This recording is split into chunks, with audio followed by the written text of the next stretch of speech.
por uma classe, vamos dizer, considerada até menos favorecida e que não tinha acesso a muitos produtos que hoje tem.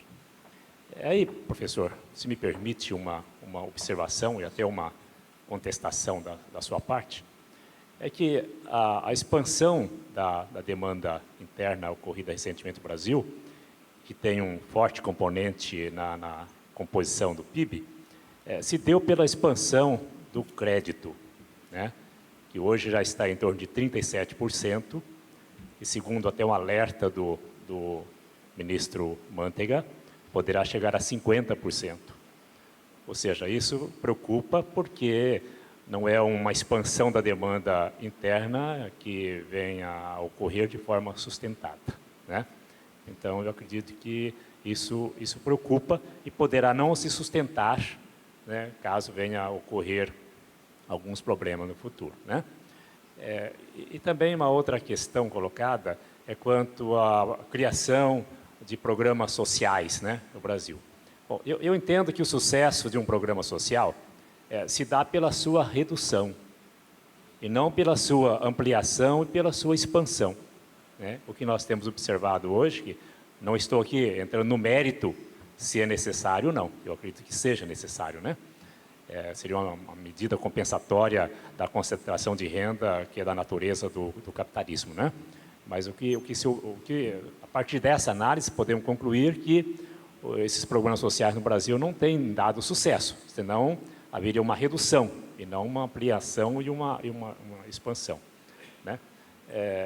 Seria mais ou menos isso, se o professor me permite, né, fazer essas observações. Obrigado pelas suas observações, são extremamente pertinentes, eu acho que você não está contestando. Talvez no momento da exposição eu não tenha tido a oportunidade, apesar do tempo amazônico que eu usei, eu não tive a oportunidade de qualificar melhor essa questão do crescimento da economia brasileira do final de 2005 para cá, movido pela demanda interna. Eu penso que é um conjunto de fatores que explicam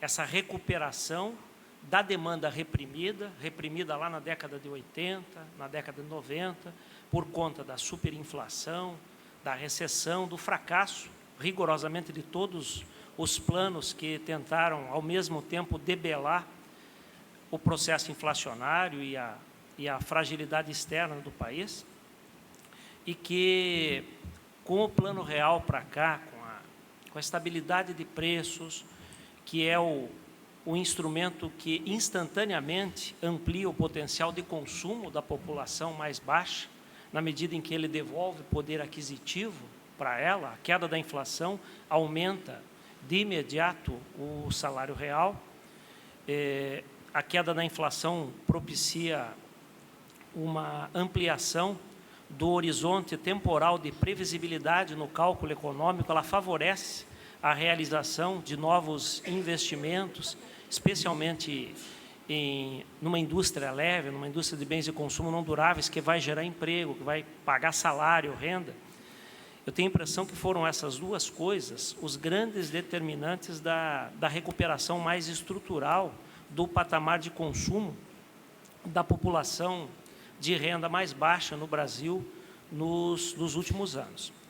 Na questão do crédito, o que pesou de uma maneira mais intensa foi o crédito consignado, tanto que uma boa parte dos tomadores de crédito procuraram de uma forma aparentemente racional, no momento em que os juros passavam a subir, a transformar dívidas velhas em dívidas novas, utilizando essa modalidade que foi disseminada de possibilidade de descontar o valor das prestações contratadas diretamente na folha de salários.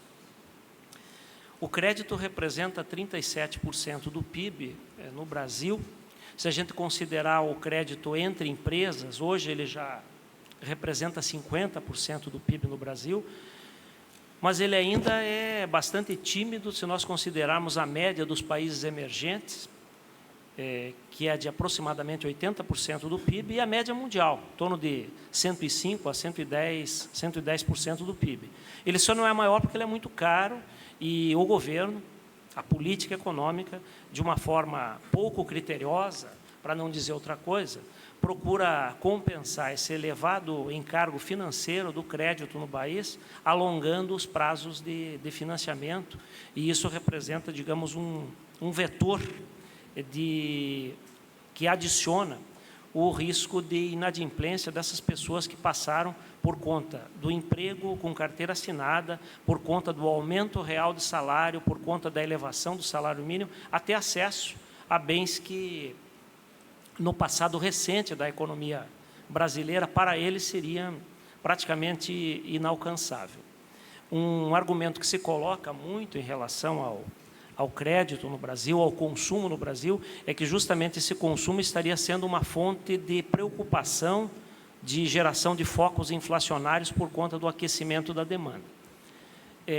Tecnicamente, a gente diz que inflação de demanda acontece numa economia quando existe a ocorrência isolada ou sincronizada de pelo menos três aspectos, né? Primeiro, quando existe déficit público, quando há um aumento real de crédito para o setor privado, ou quando os aumentos de salário superam a elevação da produtividade da economia, o salário real. As estatísticas do DIEESE, as estatísticas da Confederação Nacional da Indústria mostram que a produtividade da economia continua crescendo acima do salário real. O governo tem superávit primário. Ele tem déficit nominal porque paga juro elevado, portanto, não tem pressão desse lado. E o crédito, ao representar 37% do PIB contra 80% da média dos emergentes, ele não é um foco de pressão inflacionária. Ao contrário, ele deveria ser aumentado por intermédio de uma redução do seu custo, porque estimularia não só o consumo, mas principalmente a tomada de decisões estratégicas e investimentos, de aumento da capacidade produtiva das empresas. Elas migrariam do mercado financeiro para o mercado de bens, gerando emprego, gerando salário, aquele velho efeito multiplicador dinâmico lá que o Keynes nos ensinou. Em relação aos programas de transferência de renda, eu penso de uma forma bastante semelhante à sua. Eu, como coordenador de um curso de economia, esses dias eu tive que apagar um incêndio lá, porque um determinado professor, assim, talvez menos político ou menos polido, né, respondeu de uma forma não muito educada a observação de uma aluna a respeito do programa Bolsa Família, dizendo que isso é uma coisa que os nossos filhos aprendem com a gente em casa, é muito melhor ensinar a pescar do que dar o peixe. Infelizmente, o meu professor lá não foi muito feliz na resposta, brincou com a menina. Você diz isso porque você é gordinha, ainda ofendeu a menina, né? Porque você está bonitinha, você está gordinha, né? Ó, a Miriam olhando para mim.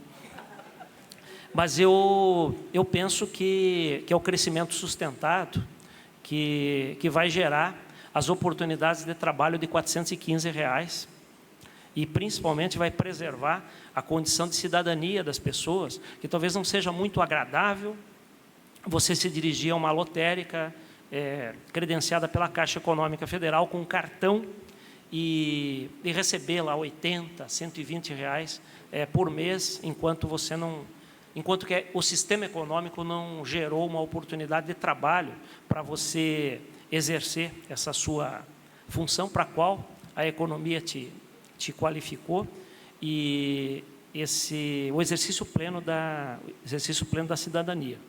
No entanto, também concordo com você, os programas sociais sempre existiram, mas hoje a sua eficácia e a sua eficiência é muito mais visível.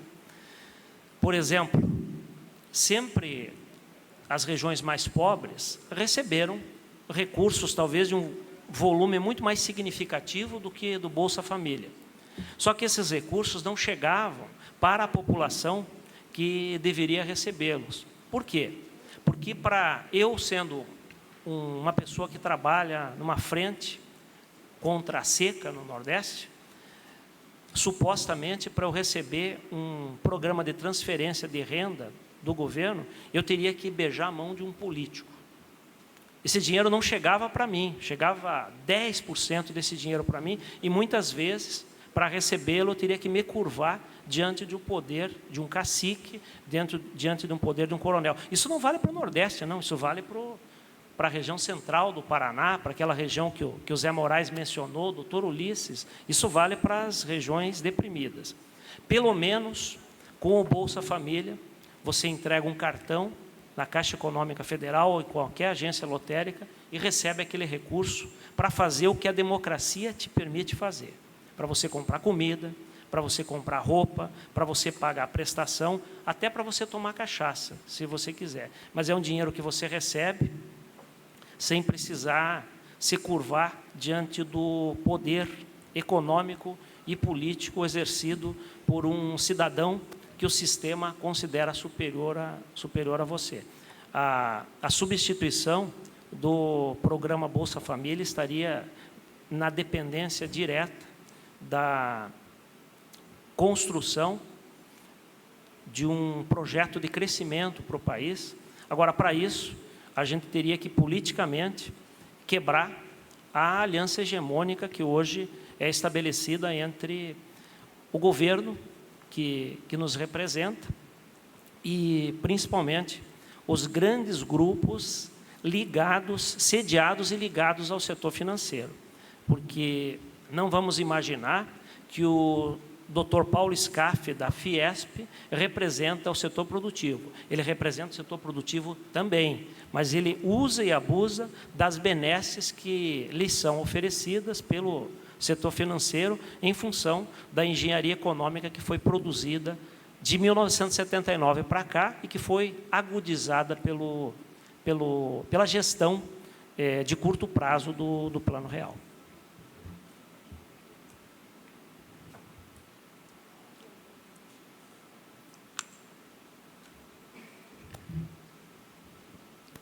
Sou só um aluno do primeiro ano do curso de Economia.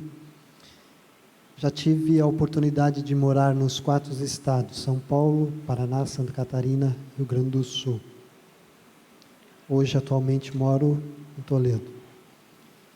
E a minha pergunta, a minha visão que ficou do que eu vi de manhã até agora é que eu não consegui tirar daquilo ali uma perspectivas para o Brasil de experiências que nós do Sul poderíamos passar para outras regiões, senão que o contrário, né?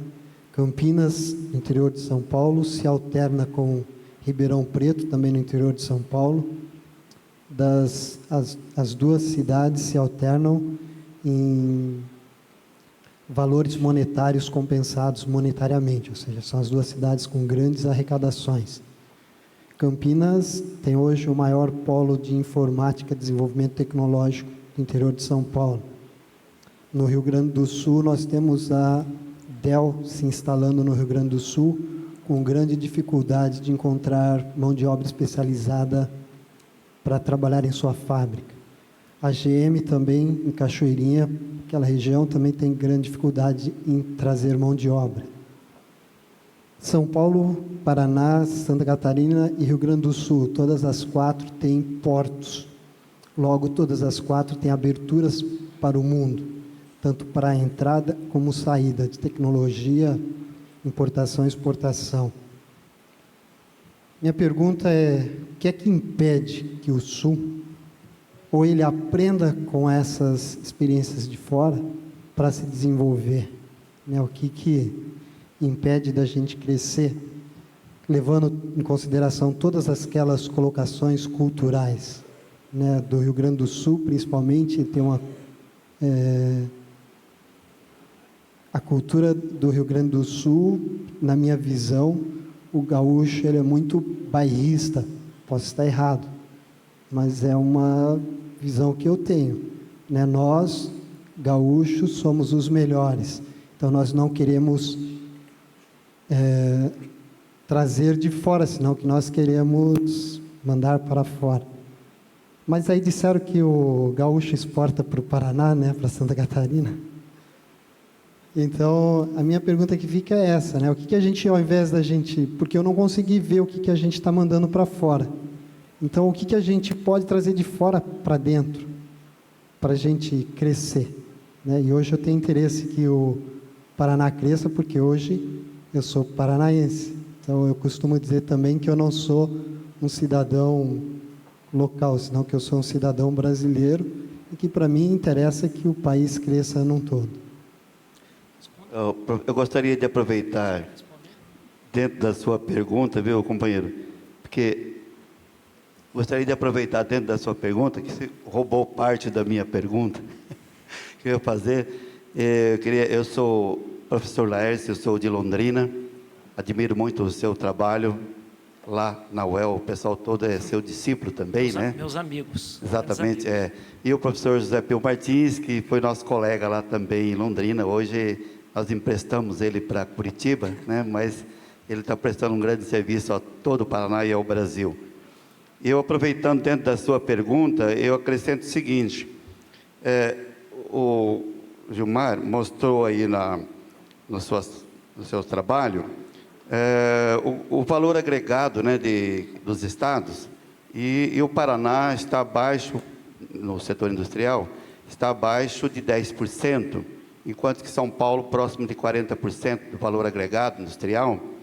E acrescento até algumas informações do Paulo, de que o Paraná produz hoje em torno de 25% de grãos do Brasil, né?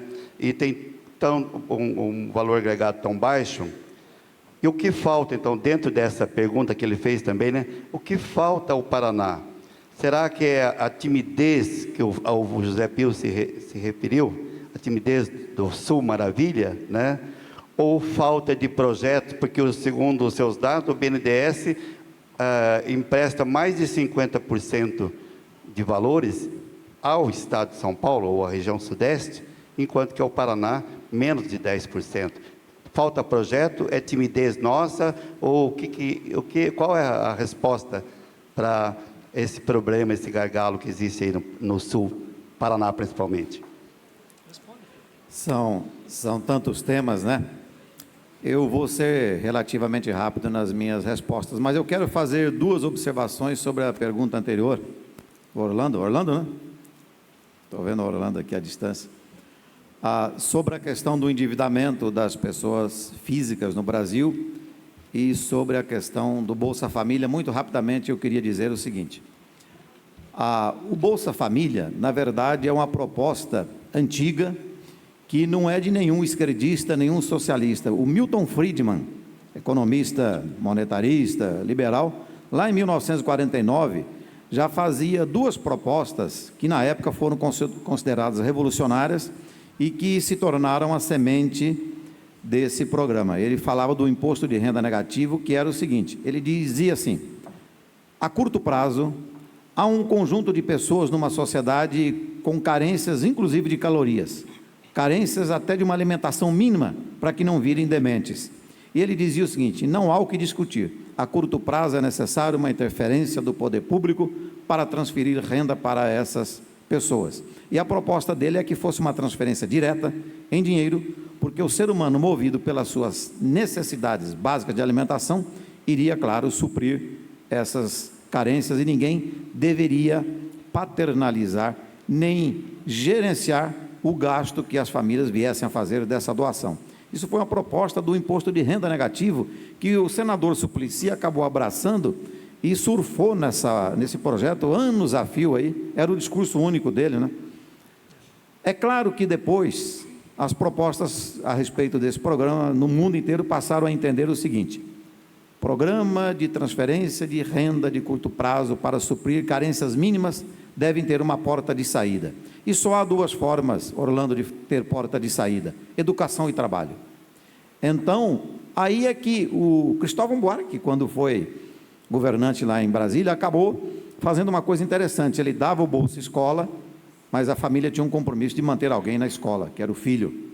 Então ele dizia o seguinte: no fundo o Estado está pagando, resolvendo uma carência, mas cooptando os pais para que impeçam que os filhos não vão à escola e lá no futuro se tornem independentes de um Bolsa Família. Um segundo ponto é a necessidade de se vincular a algum programa de educação. E quando se fala em educação, não é necessariamente essa educação formal, banco de aula, enfim, algum processo de melhoria das condições intelectuais, culturais das pessoas. Esse é um ponto. E, claro, o Gilmar lembrou muito bem, o grande problema desses programas era o gerenciamento. Geralmente corrupto e ineficiente, porque passava por estruturas públicas velhas, que a tecnologia da informação, a evolução da computadorização permitiu suprimir por meio desses cartões. Uma outra observação rápida que eu queria fazer, Orlando, me preocupa muito o endividamento das pessoas no Brasil, pessoas físicas, por uma razão sobretudo. Primeiro, as famílias estão aumentando o seu endividamento médio.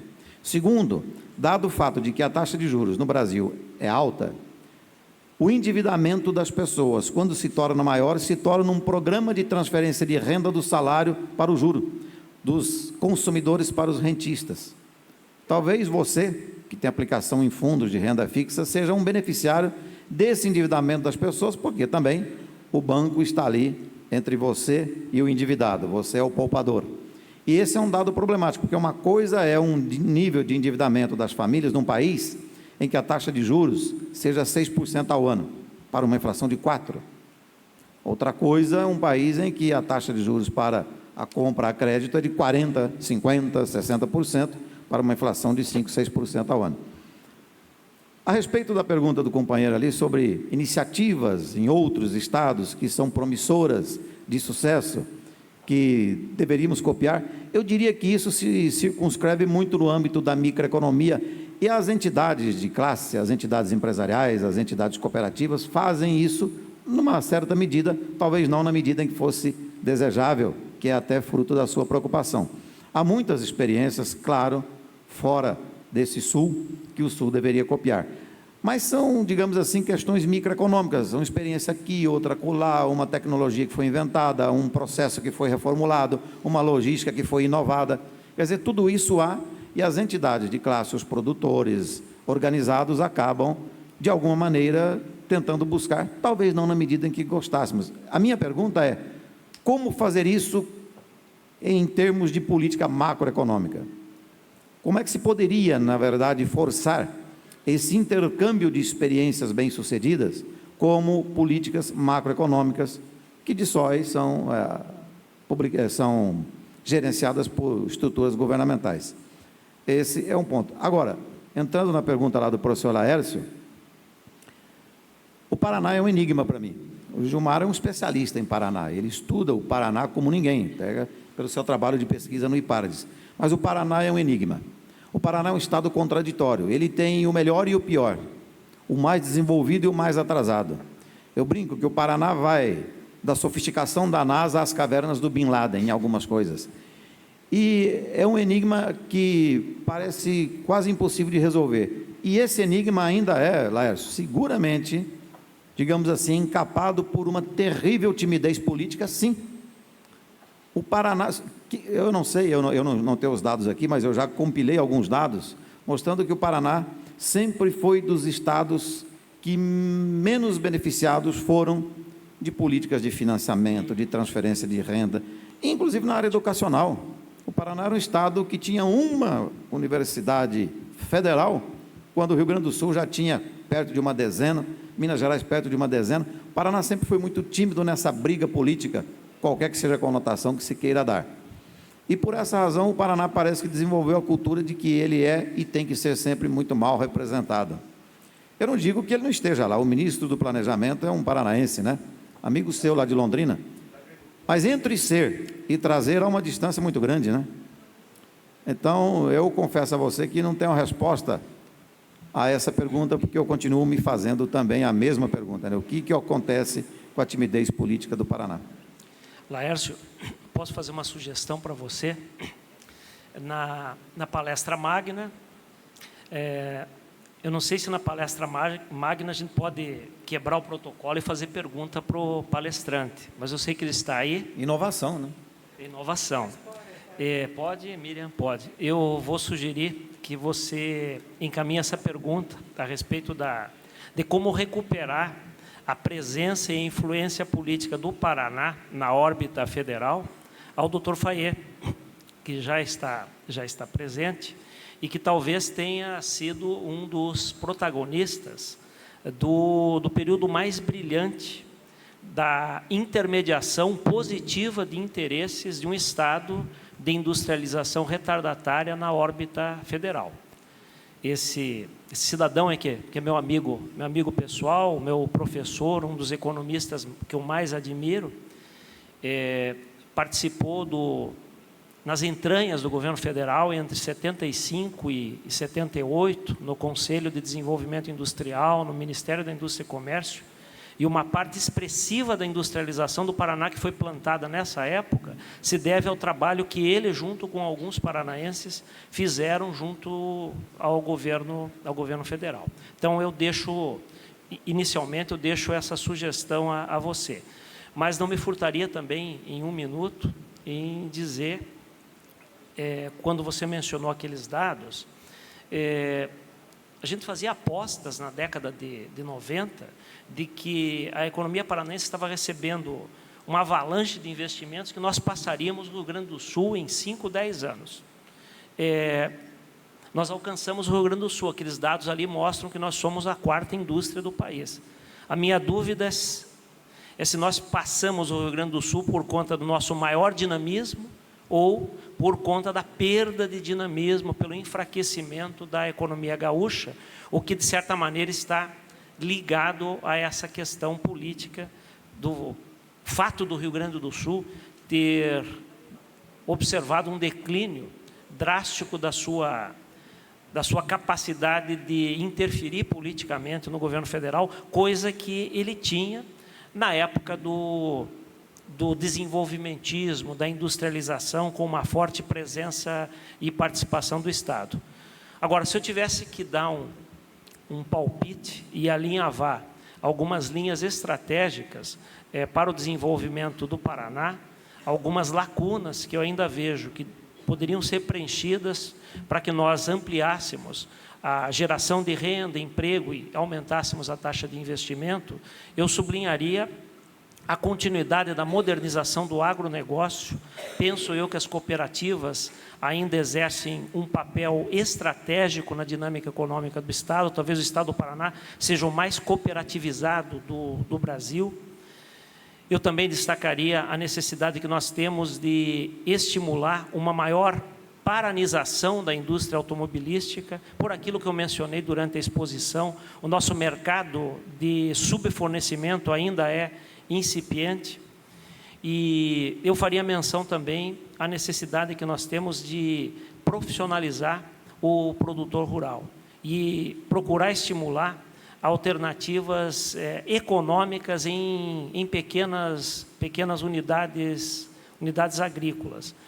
Por fim, o Estado, as instituições de classe podem exercer um papel estratégico no sentido de estimular iniciativas vinculadas ao empreendedorismo de uma forma espalhada por todo o Estado. Não dá para se imaginar um desenvolvimento sem que a variável empreendedorismo seja incentivada, seja incitada na mente das pessoas. Como aparato para tudo isso, eu destaco a necessidade de uma ação mais audaciosa do Estado na infraestrutura científica e tecnológica e, principalmente, na gestão e na operação da nossa infraestrutura pública. Se nós olharmos a infraestrutura do Paraná, aquilo que nos fez trazer projetos na década de 70, na década de 90, nós talvez tenhamos conseguido preservar 2 espaços de excelência. A área de energia elétrica, que permaneceu estatal, e a área de telecomunicações, que foi privatizada. Portanto, nós não podemos colocar nenhum uniforme ideológico, porque uma coisa funcionou de um jeito e a outra coisa funcionou e funcionou de um jeito, mudou e melhorou significativamente. Quando a gente olha os transportes, a gente vê precariedade em todos os modais. Ferroviário, rodoviário, tem toda essa briga do pedágio e do abandono das rodovias estaduais não pedagiadas, e tem a crise existencial aí do Porto de Paranaguá. Mas aí o Faê pode falar com muito mais propriedade que eu no debate da noite. Bom, senhores, dado o horário, vamos, apesar de saber que todos têm questionamentos, vamos dar por encerrada a sessão. Convido todos a participar do coffee break, servido ao lado. E, mais uma vez, agradeço aos colegas pela brilhante contribuição.